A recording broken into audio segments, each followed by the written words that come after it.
ഇന്നത്തെ പ്രീമിയർ ലീഗിലെ ഏറ്റവും മികച്ച താരങ്ങളിൽ ഒരാളാണ് മുഹമ്മദ് സല. എന്നാൽ സലയുടെ പ്രീമിയർ ലീഗ് കരിയർ തുടക്കം അത്ര ഗംഭീരമല്ലായിരുന്നു. 2014 താരത്തെ ചെൽസി സ്വന്തമാക്കുന്നത്. അക്കാലത്ത് താരസമ്പന്നമായ ചെൽസിയുടെ മുൻനിരയിൽ സ്ഥാനമുറപ്പിക്കാൻ സലയ്ക്ക് സാധിക്കുന്നില്ല.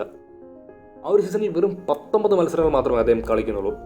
അതിൽ നിന്നും വെറും 2 ഗോളുകൾ മാത്രമേ അദ്ദേഹത്തിന് കണ്ടെത്താനും കഴിയുന്നുള്ളൂ. സലയുടെ ഈ ഒരു തൃപ്തികരമല്ലാത്ത പ്രകടനം അദ്ദേഹത്തെ തൊട്ടടുത്ത സീസണിൽ ഒരു ലോൺ പ്ലെയറായി കൈമാറ്റം ചെയ്യാനും പ്രേരിപ്പിക്കുന്നു.